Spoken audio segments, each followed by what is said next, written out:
Hey everyone, welcome back to JP's Budget Collecting and our weekly look back at the hot comics from 6 months ago. This week we're looking back at the hot comics from December 20th, 2019, and I'm recording this on June 19th, 2020. As always, this look back is really just about trying to understand what made these comics hot, and did they stay that way? What factors made them maybe fall back or keep going? As always, we're looking at the Key Collector Comic Tom Top 10, the list they combined for Tom's video, and the CBSI Hot Top 10. So without further ado, let's get into this week's list and see what we can learn. First up, we have option news. It's really kind of the only straight option news we have this week. Actually, that's not true. We have two option news. And it's Stealth #1. This is a Robert Kirkman product. It was a one-shot, and there was basically movie spec that he was trying to get this option and turn it into a movie. Back then, it was going for $15 to $20. 9.8s were going for $80. Now it's going for $10 to $25. So really, there hasn't been any recent slab sales to kind of judge that, but it appears to be basically stable in that $10 to $20 to $25 range at the top end. So I would call this one probably stable. It definitely still some spec, I think, around it, but nothing for sure yet. So it's just kind of been sitting where it was at. Didn't fall back, though, but it hasn't also kept going. Next up, we have Philadelphia #1. This is the Mattina 1 in 25. So this is kind of the cover from this book. And the spec was that Michael B. Jordan was trying to work to get the option for this. That was the rumor at the time. Back then, this book was going for $65. This is an interesting one because the cover on this book alone made it hot before there was even any option news, so it had some value. It was going for $30, $40 anyway. The option news kicked it up to $65. Now it's sitting around $60 to $100, so it's actually kind of kept creeping up. Part of that is it's a relatively rare book. Part of it is it's just, it's continued to climb. 9.8s on this are sitting around $150, $200. Next is we're going to move into an error comic, and that is Spawn #302, the second print. And this had a misprint. A printing error is what made people kind of jump on this. And back then it was going for $20 to $25. And now it's going for $5 to $10. There's not really much to say about this. I think all the second prints ended up having the error.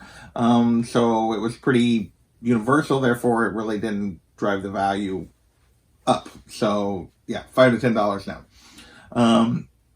With that, we're going to move on to Comic Buzz. And first we have Miles Morales, SpiderMan #13, the Petrovich variant. And this is the first appearance of Miles' sister, Billy Morales. So new character, a variant that people liked, caused this book to jump to $25 to $30 a week after release. And as we know right now, everything Miles is super hot. But this book has actually come back a little bit, 25 to 15, 15 to 25 as opposed to 25 plus what it was sitting back in the fall. Hasn't come back a lot because most of the sales are probably 20-ish range, but it has fallen back a little bit. So one of the few Miles Morales books is going the other way at the moment. But if they're going to make movies, if Miles is going to become a bigger character, Billy's probably going to come along for the ride at some point. So, not unreasonable to get into this book at this point. Might be one that you'd be, if you're on the Miles Morales train, might be one that you would want to go on and track down. Next, we have Batman the Return, and this is the first appearance of the Heretic. And basically, this character that had disappeared, came back in the current Teen Titan storyline. And the Heretic, if you don't know, is like a clone of Damian that Talia created because Damian was following his father instead of her back a while ago. And basically the reappearance of this character causes this book to jump from dollar bins to a $10 to $15 book.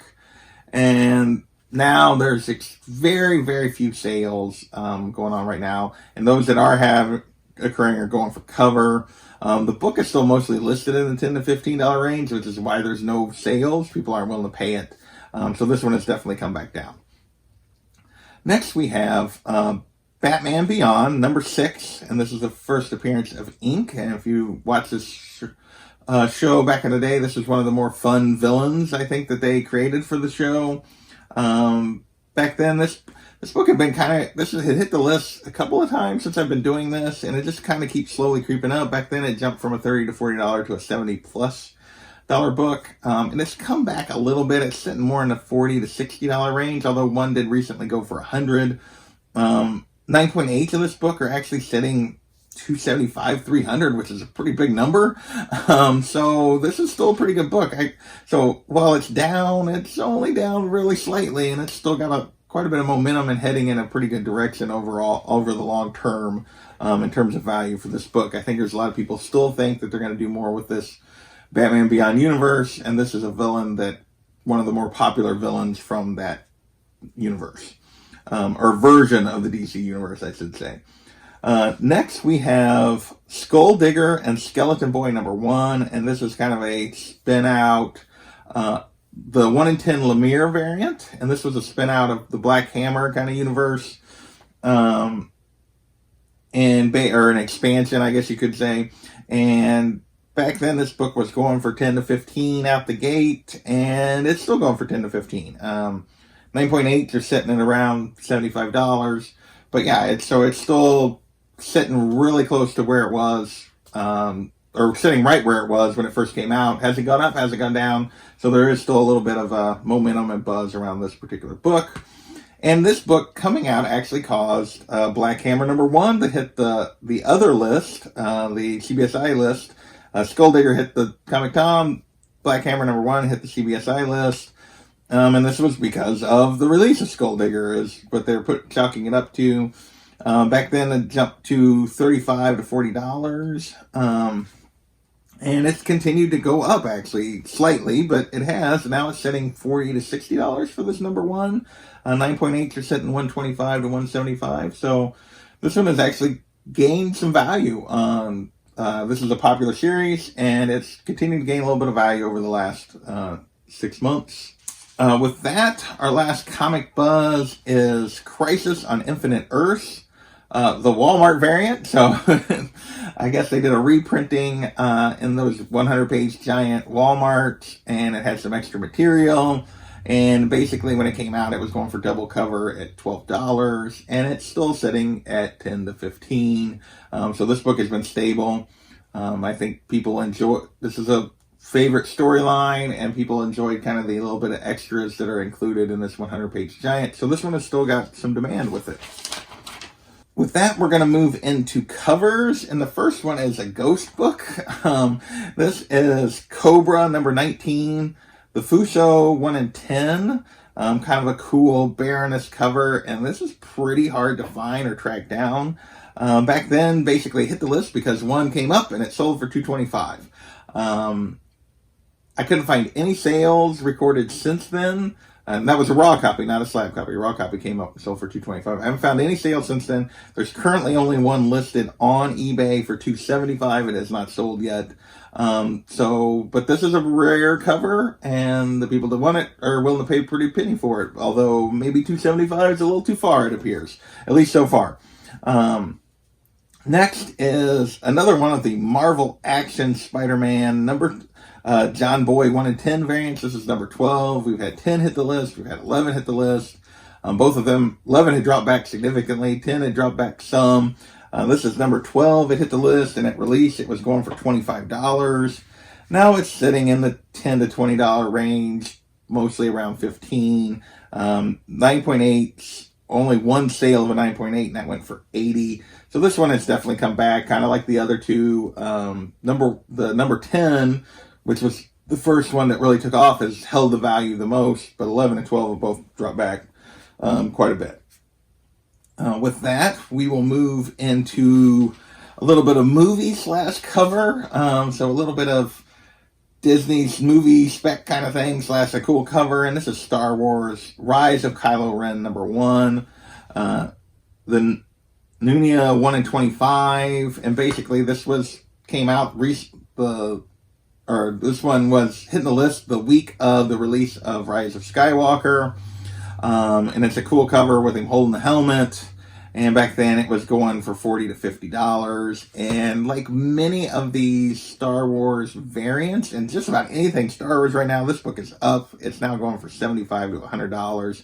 9.8s are going for $275, $300. Despite the reception of the movies, the reception to the Mandalorian TV show, and the reception of the Clone Wars finale, plus all the spec on Disney Plus shows, has made everything Star Wars go up. But these 1 in 25 Star Wars variants have tended to hold value anyway, and this one is no exception, so it has continued to gain.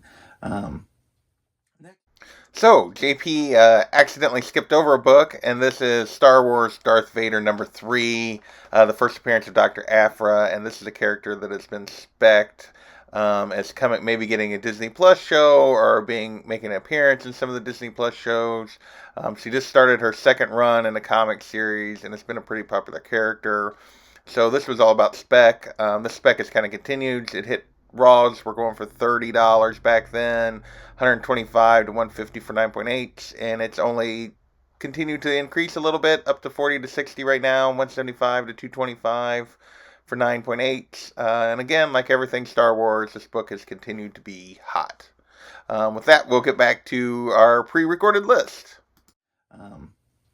Next, we'll go into a little MCU spec, and this is, or Disney Plus spec, I guess, technically, and this is Astonishing XMen number 6, and this is the first appearance of Abigail Brand, first full appearance of Abigail Brand and Sword, and this came up because we get the logo for Sword in WandaVision. So, like, we've had S.H.I.E.L.D., and now it appears they're going to be introducing Sword in WandaVision, and Abigail Brand, this is her first full appearance, and she's the leader of Sword, so people are specking on this book. It jumped to a $15 to $20 book.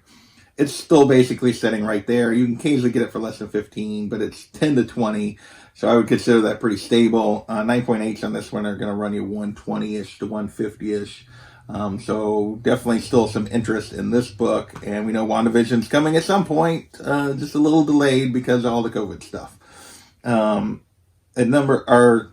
second to last book on the list is also related to Sword, and this is Astonishing XMen number 3, and this is the first cameo of Abigail Brand. And back then it jumped from dollar bins to an $8 to $10 book, and now it's sitting kind of $5 to $10.